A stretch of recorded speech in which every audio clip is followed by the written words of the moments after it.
The Gerrymander lawsuit was part of the litigation challenging the way the House and Senate districts were drawn by the Republican-controlled legislature in 2012. That litigation involved majority black districts primarily. And it was the plaintiffs in the case were the Alabama Legislative Black Caucus, the Alabama Association of Black County Officials, and the ADC, and some individual voters. It's before a three-judge trial court called a three-judge district court in Montgomery, which is unusual. It's the only kind of case, statewide redistricting, that by federal statute still requires three judges to conduct a trial. And we finally got a judgment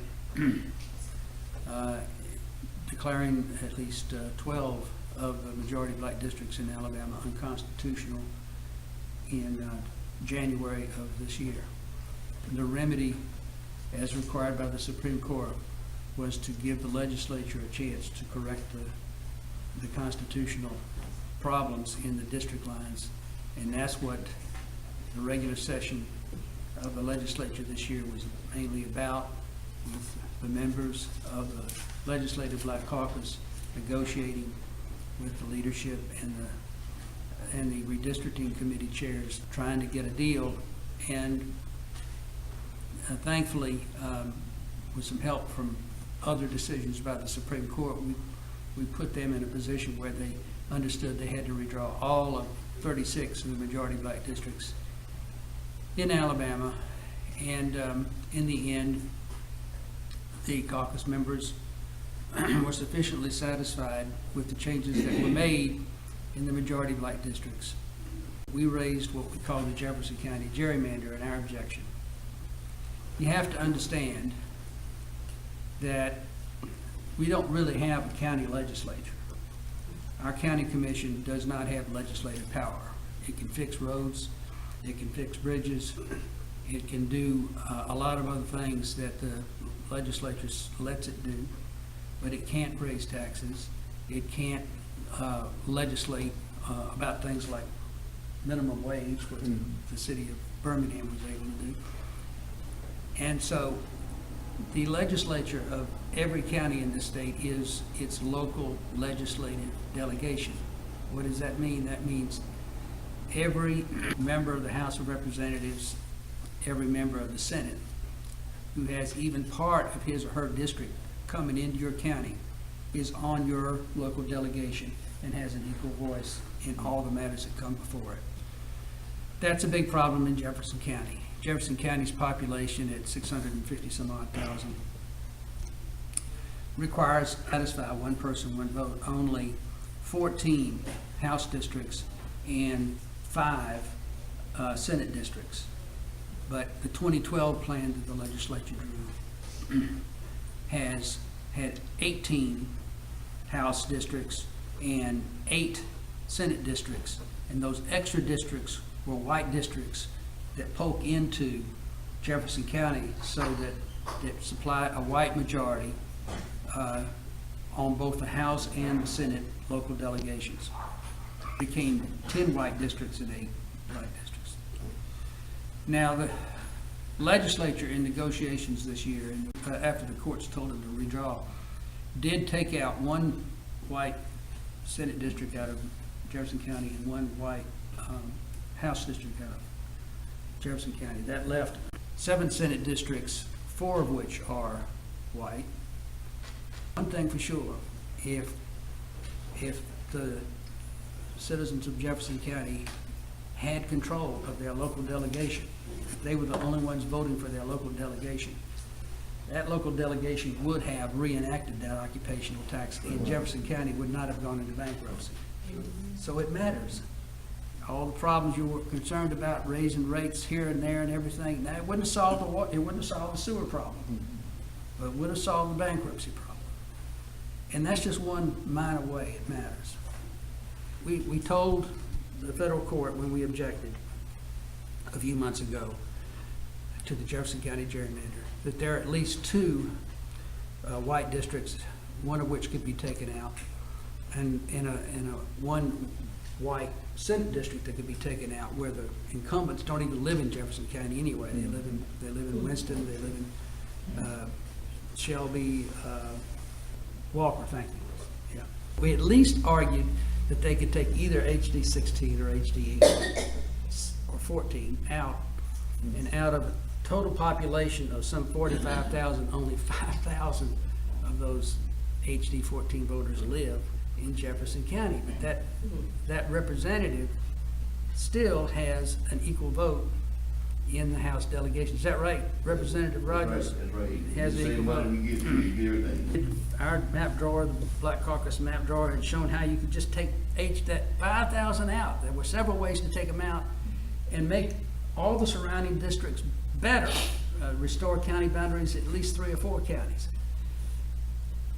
We had a good case. The only problem was the 3-judge court was in no mood to have the case go on further, and they basically said, you came too late with that.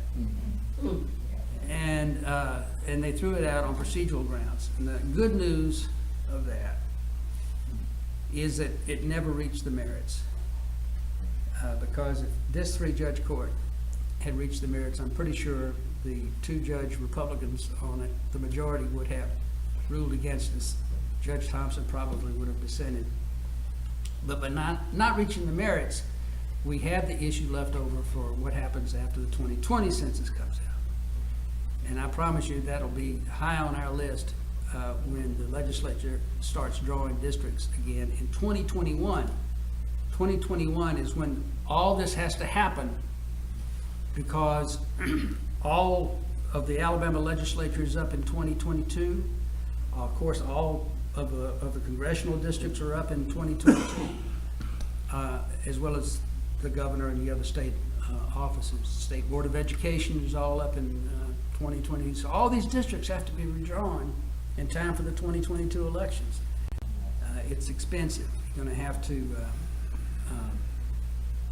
We're going to have demographers. We're going to have the resources to go do battle in the legislature, and if necessary, go into the courts. Yes, ma'am. Is there any hope that there is going to be unbiased person in the future who would draw the line with everything versus party? Well, when it comes to drawing legislative districts, there is no such thing as an unbiased person. And if we let you do it, I'm sorry, but there would be certain biases that would come in, and that's the way it is. It's like we say about judges. No judge can be unbiased. He or she can only hope to be impartial in trying to assess it. We all bring our life experiences into the job. And the Constitution of Alabama has always said that the job of redrawing the districts belongs exclusively to the legislature. Now, some states, like California famously, have adopted redistricting commissions that have succeeded to some extent in reducing the gerrymanders, but they're still heavily politicized, as you can imagine, because somebody's got to appoint those people, and you can imagine what it's like. You don't need 65% black districts. Most of the black population can be substantially represented in the legislature if you just restore the integrity of the county boundaries in the state. And just making the state legislature live up to what the state constitution itself requires, which is, whole counties, when they draw the districts, would do a lot to prevent the kind of gerrymandering that we're encountering now. Plus, it would give make each legislator more responsive to their county constituencies than they are now. Right now, most legislators, Republicans now, the big majority, right? And they can basically, they're responsive to the House, to the Republican leadership in the legislature, more so than to their county constituents. So even in the white districts, there would be more responsiveness to your constituents' wishes and interests if the county boundaries were restored to the extent possible. Right now, the Republicans have a filibuster-proof majority, and a supermajority, and that's what needs to be changed. Yes, ma'am. Two things. You say we are going to lose a congressional district because Jefferson County is becoming fewer in No, because the state of Alabama has stayed about the same when all the states around us are growing. And congressional districts are apportioned among the states by Congress Okay. based on population. Redrawing of the districts come 2020, right? No, 2021. 2021, that we redraw all the districts once again. So what chance do we have of this happening again? How can we assure or either make it better in our favor to where this don't happen? Is it the attorney that we pick to help us redraw the district? Is it the judge that approves this? What you need to understand is that in the end, the federal case law says that the districts ultimately will be redrawn by the legislature or by the local government itself. The courts are supposed to give deference to their choices. So the answer to your question is to get the to ratchet up the political pressure on the people who are going to be drawing the districts to redistrict fairly. For example, on the county boundary issue involving the legislature, if everybody in Jefferson County understood how important that is, and increasingly it's becoming known, okay, that's going to make it more and more difficult for Jabbo Wagner or whoever's down there trying to draw or protect their white majority in Jefferson County. It's going to make it harder on them to do that. And so it needs to be publicized. People need to be aware of it. I've spoken to forums in several places, white folks, and when I explain what's going on, they say, how can that be that some House member who lives in Walker County is deciding what our Jefferson County laws are going to be? So I think that the more that's understood, the more likely it is that there will be a better. We've got the Lawyers Committee for Civil Rights has a lawsuit going in Montgomery now to try to change the way the Alabama Supreme Court is elected. Right.